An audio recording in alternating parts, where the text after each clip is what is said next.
ఏంటంటే మనం జీరో నుంచి స్టార్ట్ చేసాం. అవును, నేను అదే అంటున్నాను, జీరోలో ఉన్నప్పుడే వచ్చేస్తారా నేను అనేది, లేదంటే కంప్లీట్ అయిన తర్వాత రాజధాని ఏర్పాటు అయ్యి ఆయన అన్నట్టు పోనీ సగం నగరం చూపించి అప్పుడు పరిశ్రమలు పారిశ్రామికవేత్తలు వస్తారా? అదే కదా, గుడ్డు ముందా కోడి ముందా చెట్టు ముందా విత్తు ముందా?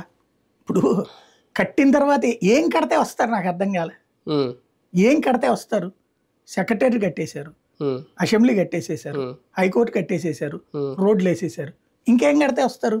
ఇప్పుడు వాళ్ళు చెప్తున్నది మంత్రుల బిల్డింగ్లు, ఎమ్మెల్యేల క్వార్టర్స్ అవి కూడా పోనీ కడితే వచ్చేస్తారా? మంత్రుల బిల్డింగ్కి నాకేంటి సంబంధం అని అనుకుంటారు పారిశ్రామికవేత్తలు. అవును, ఇప్పుడు పారిశ్రామికవేత్త రావాలా, ఒక కంపెనీ రావాలా అక్కడికి. ఇప్పుడు ఫర్ ఎగ్జాంపుల్ బిట్టు ఎక్కడి నుంచి వెళ్తున్నారు అందులోకి స్టూడెంట్స్? గుంటూరు నుంచి బస్సులు, విజయవాడ నుంచి బస్సులు, అంతే. అవును, అక్కడ ఎంతమంది ఉన్నారు లోకల్ వాళ్ళు, వాటిట్లో చదువుతున్న వాళ్ళు? అది అక్కడ లాజికల్ పాయింట్.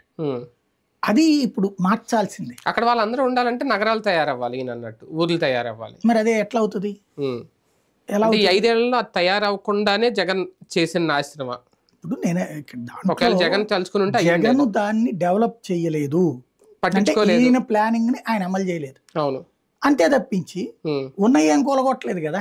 ఉన్నాయి కూలగొట్టలేదు, మరి ఉన్నాయి కూలగొడితే తప్పు. ఇంకోటి అండర్ కన్స్ట్రక్షన్ లో ఉన్నాయని పూర్తి చేయకపోవడం తప్పు. అదే అవును, కానీ బ్రాండ్ ఇమేజ్ ని చెడగొట్టింది కరెక్ట్. అంటే ఆయనకి అసలు అమరావతి అనే ఉద్దేశమే లేనప్పుడు ఇంకా అవన్నీ ఎందుకు కడతాడు అతను? నేను చెప్పింది అదే.